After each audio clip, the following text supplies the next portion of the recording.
no Giro Ambiental de hoje, vamos falar das unidades de conservação no Brasil, que são fundamentais para a conservação da biodiversidade e dos ecossistemas. E a iniciativa de criar essas áreas com essa finalidade não é nova e remonta de 1870.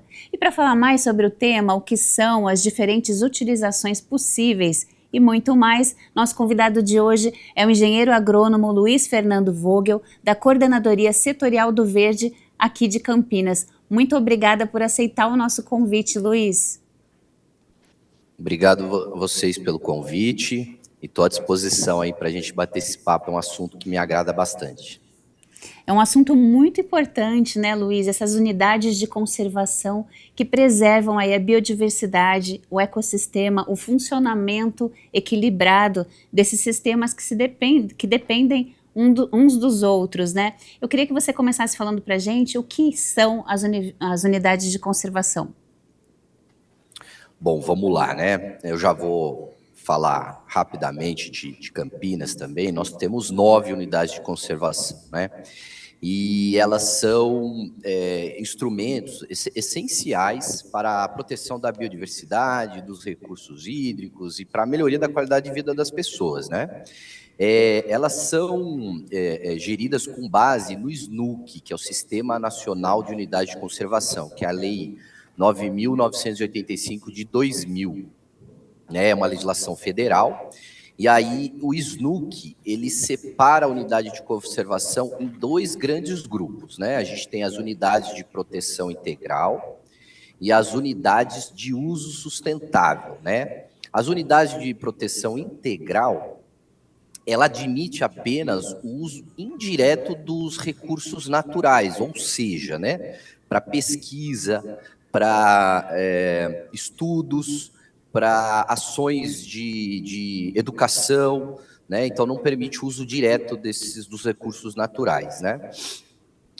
E aí elas têm algumas classificações, são as estações ecológicas, as reservas biológicas, os parques naturais, os refúgios da vida silvestre, e temos também as unidades de uso sustentável, né?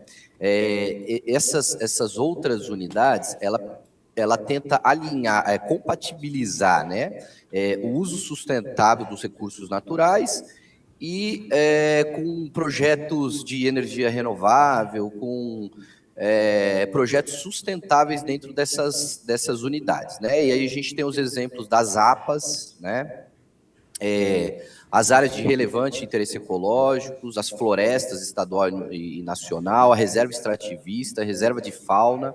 Então, basicamente, são essas 2 divisões aí, né, esses 2 grandes grupos, e depois as subdivisões e unidades de conservação, tá? E Campinas, então, nós temos 9. No Brasil, são muitas, né? Eu estava vendo aqui, são 2.446, e nós aqui no nosso território temos 9. Quais seriam essas unidades e quais as naturezas delas? Tá, vamos lá.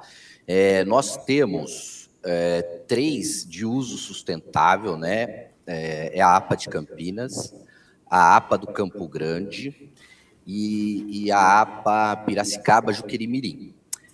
A APA de Campinas e a APA do Campo Grande, a gestão, a esfera é municipal, foi criada pelo município, né? Então, só para você ter uma ideia, a APA de Campinas, ela ocupa 22 mil hectares, 27% do território do município. A APA do Campo Grande, ela ocupa 2.450 hectares. Já a APA, Piracicaba Juqueri-Mirim, ela é estadual e parte dela sobrepõe a APA de Campinas, né? Então, e não é uma gestão do município. Com relação à unidade de proteção integral, a gente classifica ela como proteção integral até pelo seu plano de manejo que restringe o uso, tá? É a Mata Santa Genebra. Ela foi criada como uma unidade de uso sustentável, mas o seu plano de manejo restringe, ela se tornou uma unidade de proteção integral. Ela é gerida, ela tem 250 hectares aproximadamente, né? Ela é gerida pela Fundação José Pedro de Oliveira, que é uma autarquia municipal, fica em Barão Geraldo, né? A gente tem a Floresta Estadual Serra d'Água, ela é estadual também.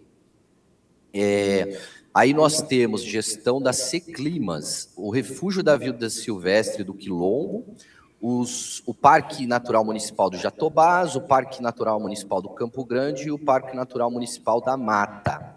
Então, cada uma delas, aí, o Refúgio do Quilombo tem 107 hectares, o PNM do Jatobás tem 140, o PNM do Campo Grande são 55 e o Parque Natural Municipal são 3 hectares. Então são esses, né? E você já deu aí um adianto no assunto sobre a questão de que elas podem ser municipais, estaduais ou federais, né? Ou seja, existe um olhar que contempla o território como um todo, né? Uma preocupação que vai além das nossas fronteiras aqui do município. E eu queria também lembrar que o Dom Pedro II já tinha esse olhar lá atrás, né? Ele fez todo aquele processo de reflorestamento da Tijuca, que é fundamental.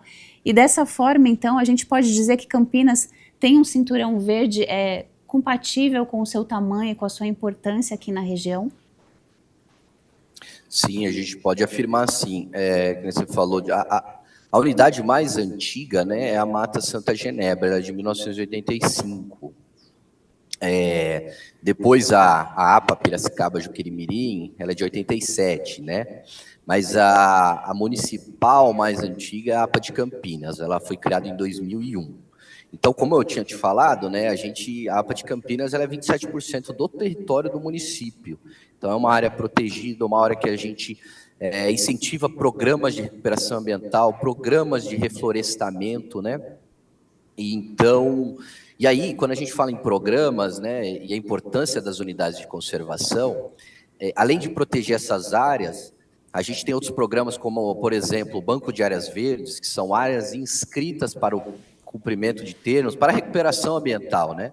Então, 70% dos nossos plantios de reflorestamento, dentro dos nossos projetos, são na APA de Campinas, né? Que é essa área protegida para a gente recuperar nascente, à beira dos rios, né? As APPs.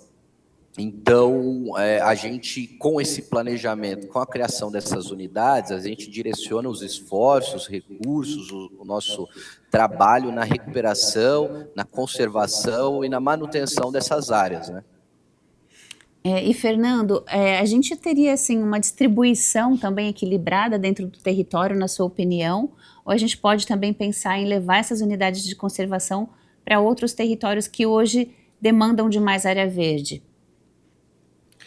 O Plano do Verde, ele fez esse diagnóstico, né, das áreas, da distribuição das áreas verdes dentro do território do município, né, dentro do nosso município.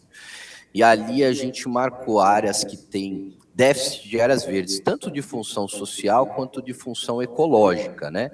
E para reduzir esse déficit, a gente, além das unidades de conservação, a gente tem outras, digamos, ferramentas, né, para reduzir esse déficit. Arborização urbana, implantação de praças. Aí nós temos, dentro do Plano do Verde também, e é um programa da Secretaria do Clima, os parques lineares, né? Então, os parques lineares, eles trazem tanto a recuperação ecológica, com plantio na beira das nascentes, como a questão social, com equipamentos de lazer, né, para trazer a população para essas áreas verdes. Então, e também a gente pode, sim, ter esse olhar de criação de novas unidades de conservação dentro do município, né, para reduzir esse déficit, sim.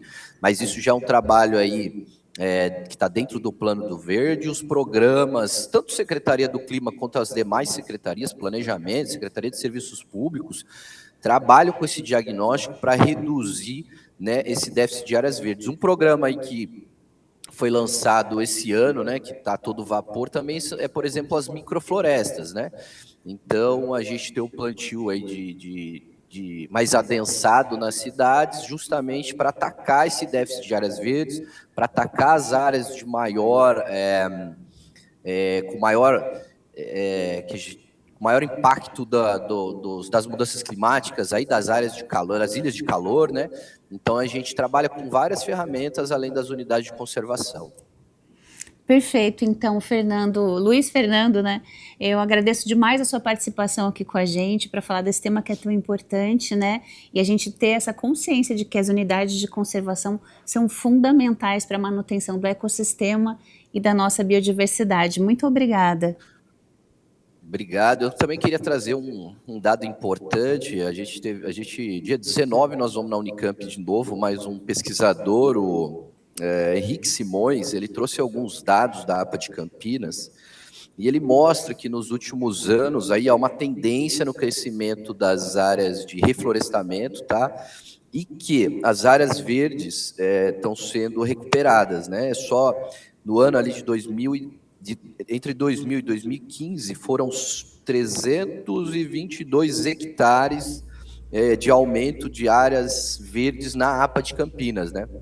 Então isso mostra que a unidade de conservação, todos esses programas de trabalho aí de recuperação dessas áreas, o cadastramento de áreas para recuperação como o Banco de Áreas Verdes, mais claro, que é fundamental o entendimento do proprietário, né, dessas áreas, do produtor rural, que ele sabe que o meio ambiente precisa ser protegido, a gente está colhendo os frutos hoje, né? Então, no dia 19, nós vamos na Unicamp conversar mais com esse pesquisador, pegar mais informações aí sobre esses dados. Maravilha, aí você traz aqui para a gente repercutir. Muito obrigada mais uma vez, Luiz Fernando. Obrigado pelo convite, eu estou à disposição aí para outras entrevistas. Muito obrigada. E para você que nos acompanha, continua com a gente, porque agora é hora daquele giro ambiental pelas curiosidades do Brasil e do mundo. As arraias-manta são verdadeiros colossos marinhos, destacando-se não apenas por seu tamanho impressionante, mas também por sua natureza dócil. Apesar de atingirem até 8 metros de envergadura e pesar mais de 2 toneladas, não possuem ferrão ou espinho. Sua única defesa é a velocidade e o tamanho. São consideradas parte da megafauna carismática, encantando pesquisadores e amantes da vida marinha.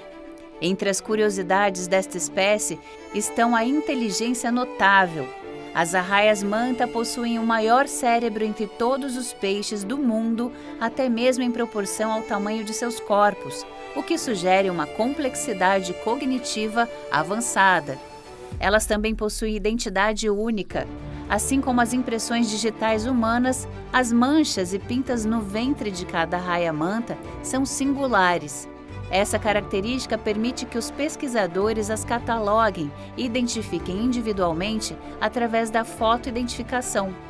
Elas também são viajantes profundas, capazes de se deslocar por grandes distâncias nos oceanos, realizando mergulhos a profundidade superiores a 1000 metros, onde as temperaturas da água podem chegar a cerca de 3 graus Celsius. Além de tudo isso, tem um ciclo de vida longo, com uma expectativa média de 20 anos, podendo viver até mais de 40 anos em condições ideais. O problema é que, com todas essas características intrigantes, as arraias-manta estão ameaçadas de extinção. E, infelizmente, elas constam na lista vermelha da União Internacional para a Conservação da Natureza.